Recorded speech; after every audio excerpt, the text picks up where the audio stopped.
આજે આપણે આવી ગયા છે બોડેલી આ ગણેશ હુંડાઈ લખેલું છે જો અમારી પાછળ બોડેલીની ખૂબ જ ખ્યાતનામ એવું આ બોડેલીનો હુંડાઈનો શોરૂમ છે. છોટાઉદેપુર જિલ્લામાં એક જ માત્ર આટલો મોટો હુંડાઈનો શોરૂમ છે. ત્યાં અમારી આ ક્રેટા છે, તો ક્રેટાની સર્વિસ આવી ગઈ છે. તો સર્વિસ માટે અમે આવ્યા છે અહીંયા આજે રવિવારે પણ સર્વિસિંગનું કામ ચાલુ છે. એટલે કે જે નોકરિયાત વર્ગો હોય, જેમને નોકરી ધંધોવાળા હોય, એમને રવિવારે પણ અહીં સર્વિસની સુવિધા છે. અને જો રવિવારે ખાસ તો કેવું એડવાન્સ બુકિંગ કરાયેલું હોવું જોઈએ. તો એડવાન્સ બુકિંગ કરાયેલું હોય તો કેવું તમારે સરળતા રહે ને એમને બી સરળતા રહે. તો આપણે ગણેશ હુંડાઈ પર આવી ગયા છે ને આપણે ક્રેટામાં એસીનો પ્રોબ્લેમ છે થોડો, ચાલુ બંધ થયા કરે છે, કોઈ વાર એર ગરમ આવી જાય છે. તો એસી માટે એની આ સર્વિસ બતાવવાની છે. તો અમે આવ્યા છે અગુઆ. તો હવે આપણે જોઈશું અને કેવું કામ થાય છે. સર્વિસ થઈ જાય પછી તમને બતાવું. આ ફાઇનલી ગાડીનું કામકાજ ચાલુ થઈ ગયું છે સર્વિસનું. આપણે બોડેલી આવેલા છે, બોડેલી ગણેશ હુંડાઈમાં. તો સર્વિસિંગનું કામ ચાલુ કરી દીધું છે. આ આપણે સર્વિસ થઈ જાય છે એટલે 1-2 કલાકનું વેઇટિંગનું કીધું છે. એટલે 1-2 કલાક કરી આપણે બેસશું અને પછી વોશિંગ થઈ જાય એટલે ગાડી લઈ જઈશું. તો આ પ્રમાણે સરસ અહીં સુવિધા છે, અંદર બેસવાની બી સુવિધા છે. આજે શોરૂમ ચાલુ છે એટલે બધું કામ સારી રીતે થઈ જશે. તો આ પ્રમાણે આપણી ગાડી અંદર લાગી ગઈ છે અને સર્વિસિંગનું કામ ફૂલ ચાલુ છે. તો હવે થોડી વાર બેસશું અને પછી આપણે સર્વિસ થઈ જાય એટલે કોલ બેક આપશે એ લોકો. તો એ પ્રમાણે પછી આપણે ગાડી લેવા આવી જઈશું. એવું છે. આ ખૂબ જ સરસ છે. તો હવે આજે આ ગાડી સર્વિસ થઈ ગઈ છે એટલે આપણે લેવા જઈએ છીએ. કોઈ ફ્રેન્ડ કે એવું કોઈ મળ્યું નહીં એટલે હવે આ રિક્ષામાં જઈ રહ્યા છીએ બોડેલી ગામમાં રિક્ષાની સવારી કરીએ છીએ પહેલી વાર. તો તમે જુઓ આ બોડેલી કેવું લાગે છે તે તમને બતાવો. સરસ મજાનું બોડેલી છે. આ રીતે આપણે રિક્ષામાં બેસીને જઈએ બોડેલીમાં. તો આવું છે સરસ મજાનું. જુઓ તમને ખૂબ જ મજા આવશે. મસ્ત છે.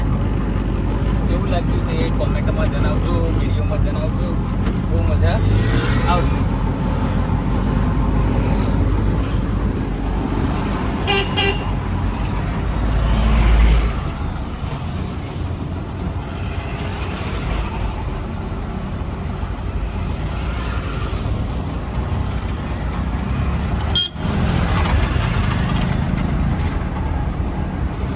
તો ફાઇનલી અમારી ગાડી ક્રેટા સર્વિસ થઈને આવી ગઈ છે. હવે શોરૂમ પરથી લઈ આવ્યા છે.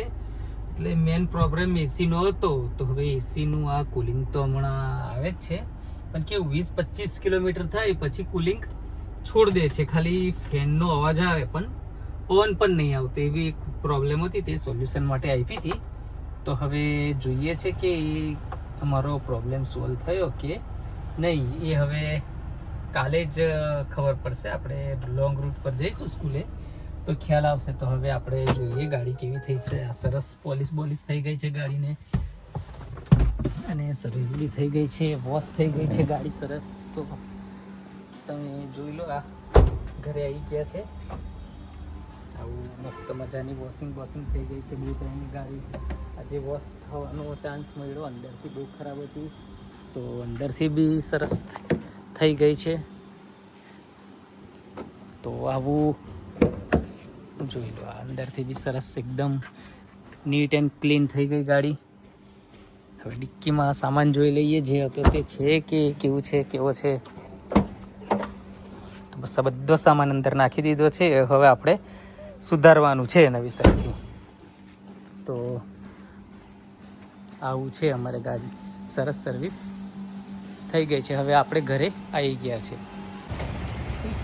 આજે આપણે આવી ગયા છે એકદમ નવી જગ્યા. તો ના કહેવાય, રવિવાર છે એટલે રવિવારે તો અમારે અહીંયા જવાનું હોય, ફિક્સ જ હોય છે રવિવારે. તો કે શ્રીરામ સેવસળ પર જ આવીએ છીએ. અને લોકેશનની વાત કરીએ તો સામે આ દેખો, આ બોડેલીનું આ સર્કિટ હાઉસ છે. અને પછી અહીંયા મેન ડભોઈ રોડ પર જ. એટલે આજે રવિવાર છે એટલે ભરપૂર ભીડ છે. તો તમે દેખજો. અમે તો પાર્સલ લેવા અહીંયા આવીએ જ છે. અને પાર્સલમાં તો ખાસ ચટણી માટે જ અમે આવીએ. ચટણી ખૂબ જ સરસ હોય છે અહીંની. અને 3-4 જાતની વેરાયટી હોય છે. આપણું પાર્સલ થઈ જાઓ. આજની ભીડ જોઈ લો. કાંઈ આપશે ને શું આપી દેજો. અરે જોરદાર નંબર 1 ને નંબર 1 બોડેલીમાં નંબર 1 એમ ને શ્રી રામ બરોબર. શિવસર. ચોક્કસ.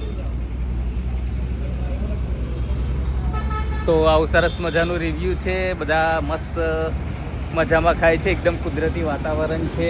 બહુ મજા આવે એવી જગ્યા છે. તો તમે પણ આવો. અમે તો દર રવિવારે અહીંયા જઈએ છીએ. પાર્સલ લઈ જઈએ છીએ મોટા ભાગે.